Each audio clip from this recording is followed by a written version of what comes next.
Hello, my good people. Today I have another one of these small tutorial things for you about how to import a model from Blender that you made into Unity3D so that you can use it for your game or your project or whatever you're working on. I'm doing this tutorial-ish thing so that you guys that are kind of new to Blender and Unity can start up with that. I've had trouble with this in the past, and I know it can get a little confusing, so I'll just quickly show you guys how to do it. To save some time, I whipped myself up a little model here. It's a vase or a jar or something, whatever.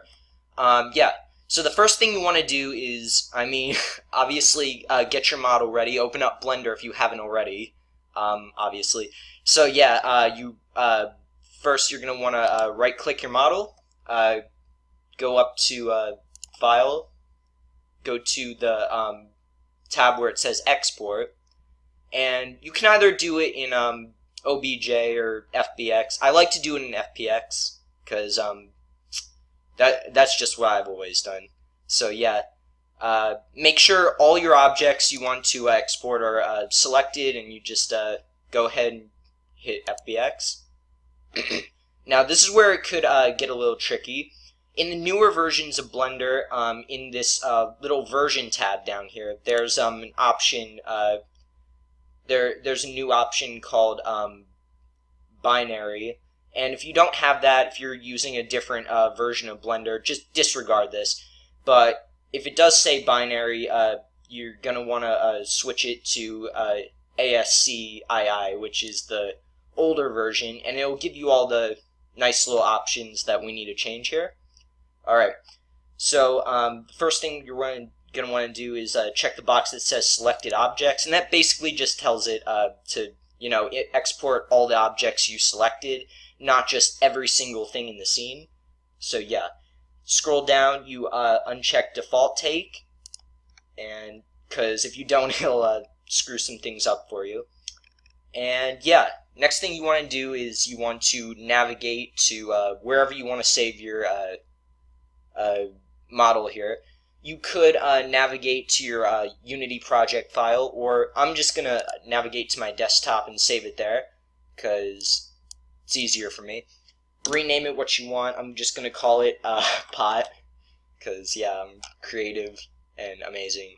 And you just go ahead and hit export. And it should take pretty much no time at all. If you have like a model with like a crap ton of polygons, it'll obviously take longer, but this is hardly anything. So then you're gonna want to locate where you saved your file. My desktop is really messy, so let's see. Once you've found your file, your FBX file, you're gonna want to open up Unity, and if you did not export it directly to your project folder, you can simply drag it into the the directory here. And once you have that in there, there's a few options you're going to want to change in the tab over here. First one is scale, and when you export it in the format that I did,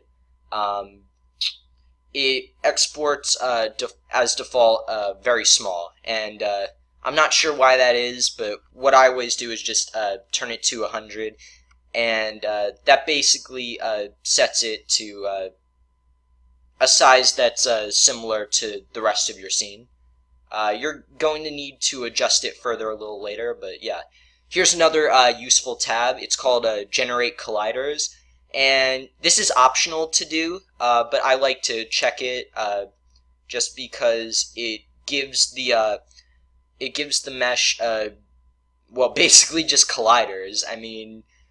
You could do that just using boxes if you're making a game or a different kind of project or something, but that's useful to check if you don't want to if you want to save yourself the trouble of setting all that up. And now you just hit apply. Right.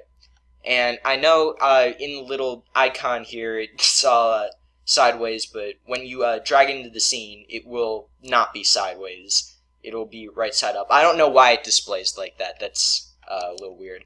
But yeah, after you've done that, just set it up where you want. Say I making a game or something. I set it up where I want here. And since we checked generate colliders already, we don't even need to bother with setting up collision boxes for it, as you can see. With my pre-made player character controller I made, I can show you how to set up the character controller and everything like that in a different tutorial if you guys want, but yeah. And that's about it for the mini tutorial thing about how to export your Blender model to Unity3D, because, yeah, this is something that kind of took me a while to sort of get the hang of, because it's a little complicated, but we made it simple and we did it. Another little announcement thing, I'm planning on doing a new segment on my channel called called Will It Blend, courtesy to Blend Tech for the name or whatever. But yeah, we're going to be going into a random word generator program or a website or something like that, generating some sort of random noun, and I'm going to see if I can create it on Blender in under 5 or 10 minutes or something like that. I'm excited to do one of those. I might do one of those segments in the upcoming week. All right, and that's about it. Yeah, thanks for watching, and see you later.